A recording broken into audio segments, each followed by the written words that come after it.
Assalamualaikum warahmatullahi wabarakatuh. Selamat malam semuanya. Perkenalkan, nama saya Dava Hermawan, mahasiswa dari Universitas Mercu Buana. Kali ini saya akan membahas tentang komunikasi data. Terlebih lagi ini adalah dari UAS saya yang diampu oleh Bapak Wawan Ridwan. Langsung saja kita mulai ke materinya, yaitu yang pertama, sistem komunikasi data rekam medis rumah sakit pada era pandemik COVID-19.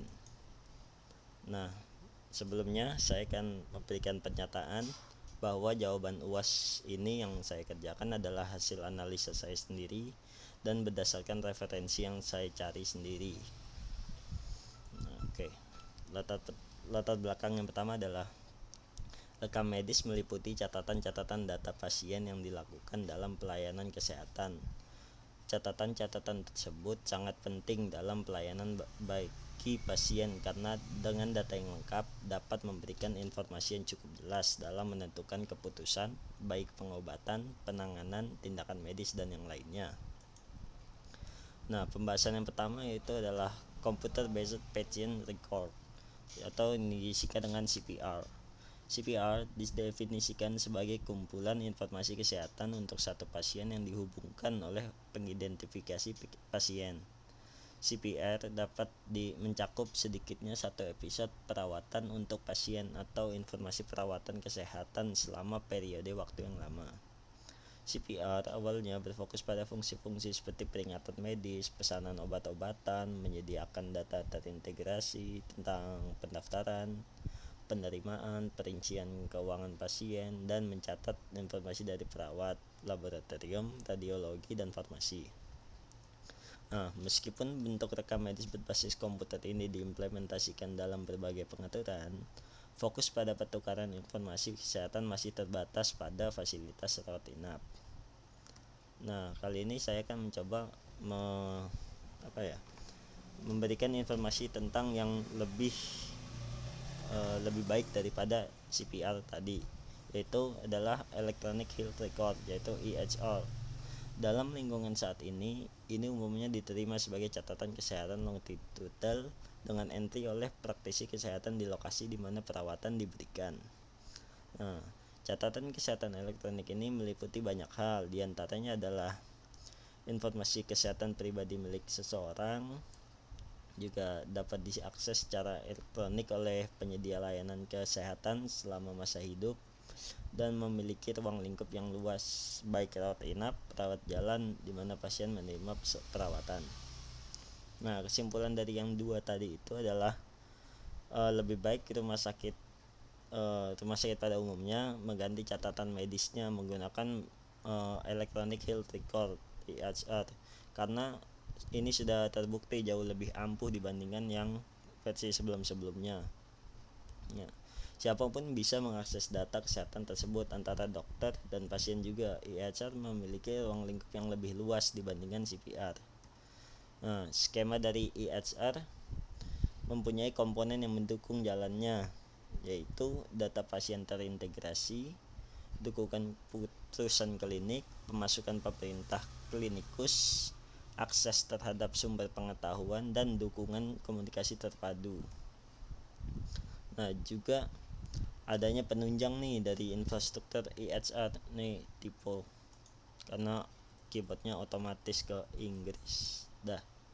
Nah, yang pertama ada sistem administrasi, finansial atau keuangan, dan data klinis dari unit-unit. Nah, di bagian data klinis dari unit-unit ini ada 3 hal, yaitu pengintegrasian data, repositori yaitu gudang data yang memusatkan data dari berbagai komponen lain atau cara lain untuk mengintegrasikan data, dan yang terakhir adalah rules engine yang menyediakan program logis yang dapat dipakai untuk menunjang keputusan seperti kewaspadaan dan penyataan, daftar permintaan, dan protokol klinis.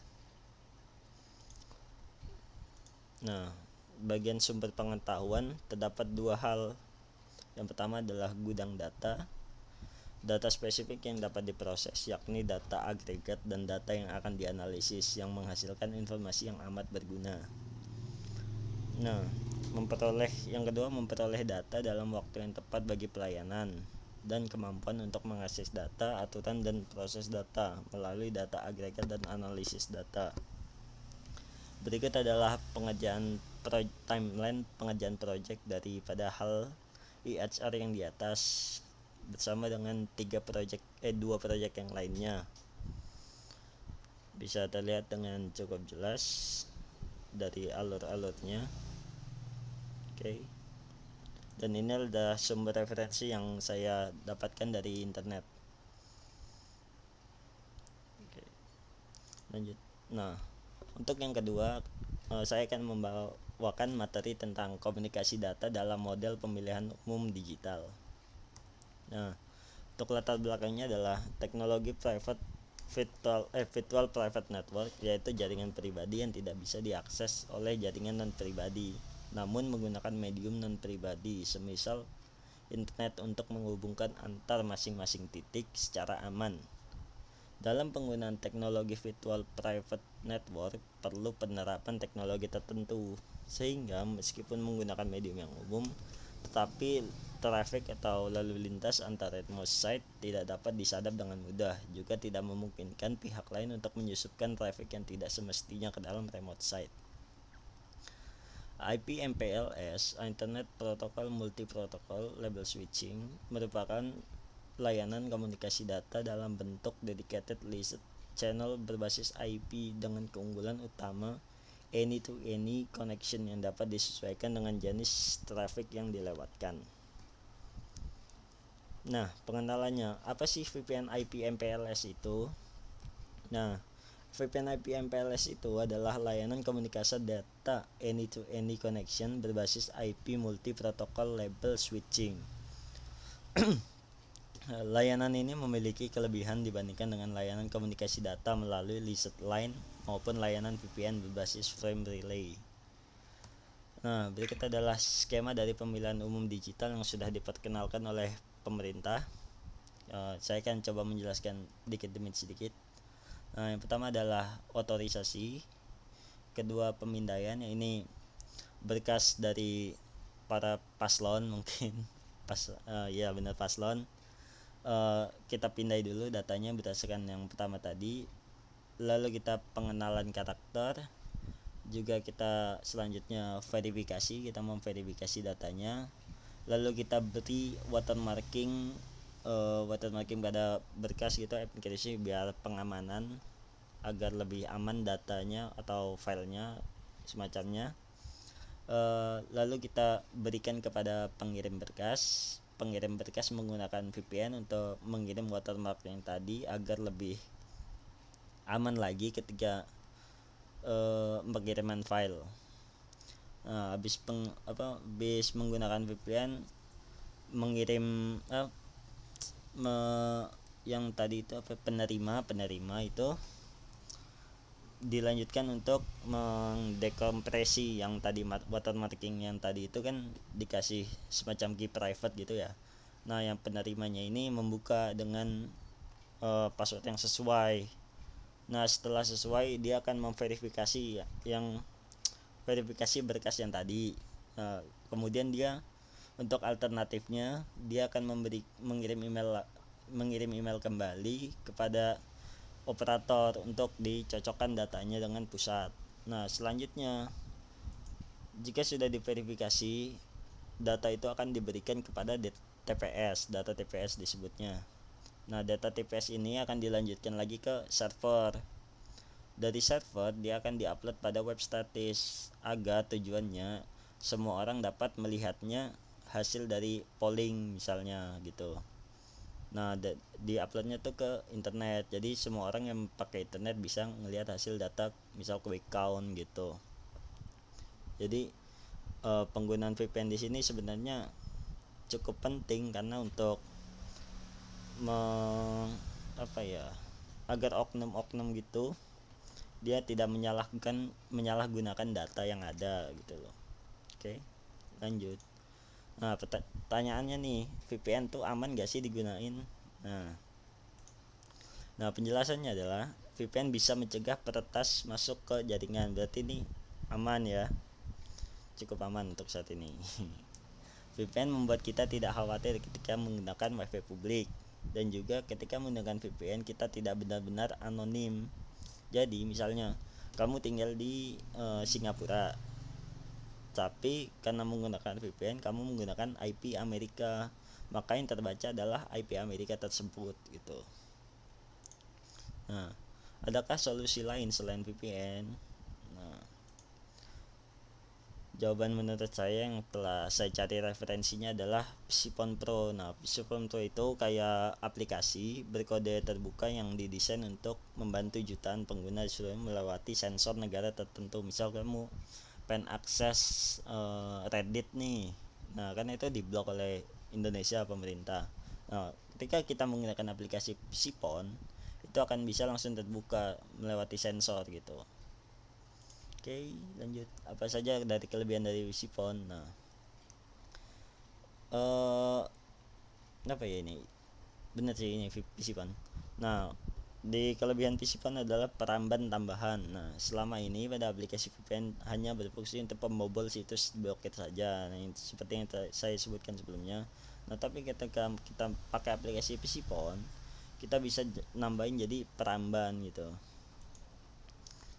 Nah, dari Psipon juga jumlah servernya melimpah. Nah, inilah perbedaan yang sangat mencolok dibandingkan dengan VPN gitu. Perbedaannya yaitu jumlah yang tersedia. Kadang itu VPN tuh ada yang servernya tidak termasuk gitu, nggak ada di VPN itu server ini. Kita padahal pengen pakai server itu tapi tidak ada di VPN-nya gitu. Juga server itu kan pengaruh banget sama upload dan download di internetnya gitu loh. Kayak yang biasanya dapat rate-nya sinyalnya 3 batang gitu, cuma kan agak tidak ada jadi pakai yang lain jadi dapat 2 batang doang gitu. Oke, lanjut. Nah, di sini di Psipon itu ada metode bypass. Nah, Psipon mempunyai sebuah algoritma dalam penghubungan ke fitur VPN yang termasuk sangat rahasia dan misterius. Akibat fitur ini juga banyak orang memanfaatkan aplikasi Psipon untuk bisa menikmati akses internet gratis ketika kuota sedang habis. Nah, oke. Kekurangan dari VPN tuh apa aja sih? Nah, pertama adalah keamanan yang rawan ditembus. Nah, aplikasi ini memudahkan orang lain yang memiliki niat jahat untuk mendapatkan informasi penting dari kita. Emang sih VPN itu aplikasi yang mempercepat koneksi gitu. Terus dia juga private, ada jaringan private jadi aman gitu. Tapi itu kalau yang menyediakan VPN-nya itu secara global bisa dipertanyakan soalnya gitu. Takutnya data diri kalian malah digunain sama yang ngaksi akses layanan VPN tersebut gitu. Jadi kayak bermata dua lah bisa dibilang gitu. Oke, yang kedua adalah transfer data internet menjadi lambat. Nah, jika menggunakan VPN paket internet akan menjadi lambat, maka dalam menjelajah situs website memerlukan waktu yang lebih lama. Ini dikarenakan jalan atau lalu lintas dari ISP ke VPN dan VPN ke ISP yang jauh. Nah, itu yang seperti tadi, misal kamu pengen main game Amerika, nah itu kena region lock. Nah, maka mau tidak mau ISP kita mengikuti VPN. Nah, karena kita menggunakan VPN Amerika, kita akan terasa sangat jauh Indonesia dan Amerika gitu. Oke, yang ketiga adalah tidak mendukung semua perangkat. Nah, beberapa sistem operasi atau perangkat perangkat tidak bisa diterapkan software VPN, jadi mereka mengatur koneksi VPN secara manual sendiri. Misalnya Linux, Boxy, Chromebook. Nah, itu aplikasi yang nggak mendukung VPN ini. Juga ada beberapa smartphone yang tidak mendukung VPN. Nah, solusinya bagaimana sih?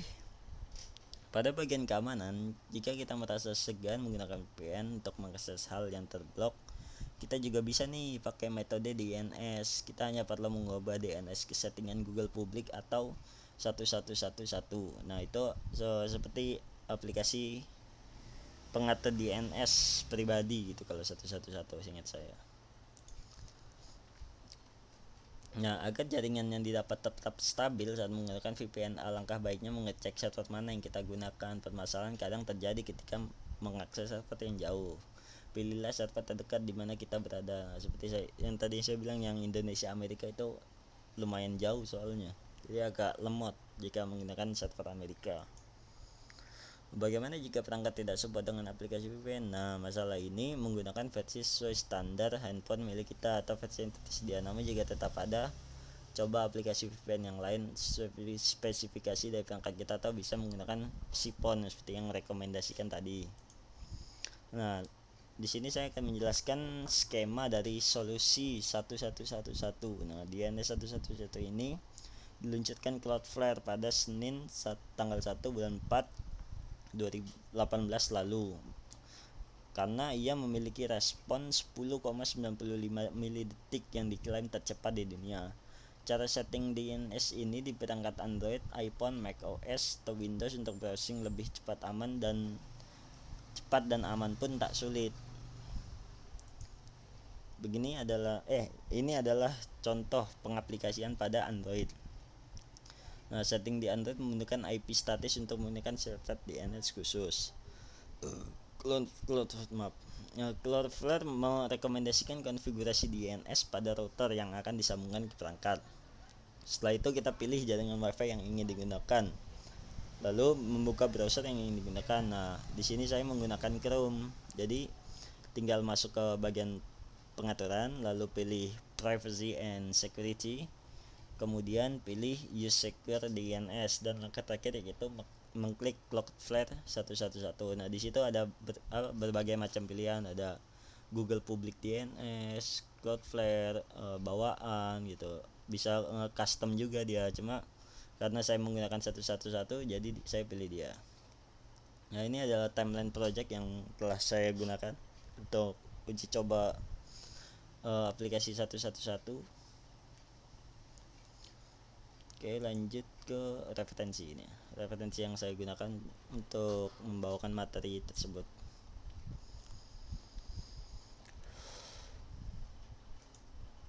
Dan yang terakhir adalah platform validasi dokumen kesehatan bebas COVID-19 dan vaksinasi online. Latar belakang. Pasporsehat.com merupakan platform validasi dokumen kesehatan bebas COVID-19 online pertama di dunia yang digunakan secara massal oleh pemerintah Indonesia sebagai syarat utama pelaku perjalanan. Inovasi teknologi ini tersambung dengan platform layanan kesehatan seperti rumah sakit, klinik, puskesmas, dan laboratorium. Pasporsehat.com adalah solusi bagi Anda yang melakukan perjalanan dan kegiatan di luar rumah ketika pandemi. Di dalamnya tersimpan dokumen validasi digital hasil pemeriksaan COVID-19, sertifikat vaksin COVID-19, dan games yang menjadi teman perjalanan Anda. Jadi jika Anda merasa bosan menunggu hasil dari pemeriksaan, Anda bisa main game yang tersedia pada aplikasi tersebut gitu. Nah, kami juga membantu untuk memastikan Anda berada di lingkungan COVID-19. Di lingkungan bebas COVID-19 dengan cara memindai wajah pengguna pasporsehat.com. Solusi layanan terintegrasi ini menjadi semangat kami untuk menghadirkan layanan terbaik untuk Anda. Mantap, paspor.com. Nah, pembahasannya adalah pasporsehat.com adalah platform sistem reservasi rumah sakit, klinik, laboratorium. Melalui platform ini, pasien dapat memesan jadwal pengujian laboratorium di rumah sakit pilihan. Hasil tes akan dikirimkan secara digital ke aplikasi ini oleh rumah sakit, jadi pasien tidak perlu menunggu hasil tes hard copy. Nah, Nah, skema solusi. Nah, yang akan saya bahas adalah kali ini adalah IHAK. IHAK adalah kartu kewaspadaan kesehatan yang merupakan kartu elektronik versi modern dari kartu manual yang digunakan sebelumnya. Nah, pada IHAK bisa diberikan watermarking. Nih solusi saya tentang IHAK. Bisa diberikan watermarking. Nah, watermarking itu apa sih? Pengamanan pada gambar atau file. Dia memasukkan seperti password yang seperti yang sebelumnya saya bilang, agar data yang telah diberikan tertugas sesuai dengan yang dimiliki oleh pengguna. Yang ditakutkan adalah seseorang ingin traveling nih, tapi dia bawa IHAK palsu gitu loh. Jadi kayak dia itu memanipulasi tugas. Nah, sistemnya tuh kayak gini nih. Petugas nih daftar dirinya sendiri nih, regis.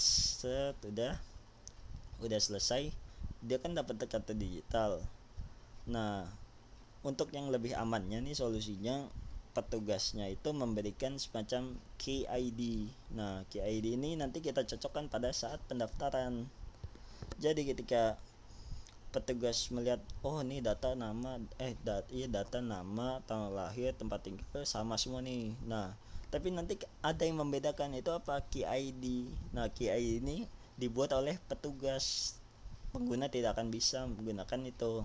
Jadi ini jatuhnya meminimalisir manipulasi data. Jadi misal dia positif terus pengen traveling gitu kemana, nggak ada pihaknya atau keyhacknya palsu, bisa ketahuan langsung gitu. Kegunaannya adalah seperti itu. Oke, ini adalah contoh skemanya. Input KID, watermark encoder. Ini gambar original, ini seperti kartu fisiknya gitu. Nanti ada nama, ada tempat, data pribadi, lalu ada watermark decoder. Nah, ini keynya di pengeluaran key yang dimasukkan tadi, baru ada keluarannya, output key gitu. Oke, nah kelebihan dan kekurangannya apa sih dari pasport.com itu? Nah, untuk pertama, kelebihannya pasport.com adalah menggunakan redam medis EHR untuk mempermudah data pasien itu. Jadi kita punya data pasien dengan sangat mudah, itu bisa memantau terus gitu. Nah, yang kedua adalah mempermudah untuk membantu pasien yang ingin berpergian. Oke. Dan ketiga adalah penggunaannya sangat praktis, tidak ribet. Kok tidak mudah, tidak ribet. Nah, oke, lanjut ke kekurangan. Pertama adalah integrasi pada pasportshare.com tergolong lambat, jadi sistem keamanan lebih lemah. Nah, di bagian ini ada kemungkinan disalahgunakan oleh pihak bertanggung jawab seperti peretasan yang lalu-lalu, seperti website Yakult atau Mizon atau yang lain gitu pada sebelumnya.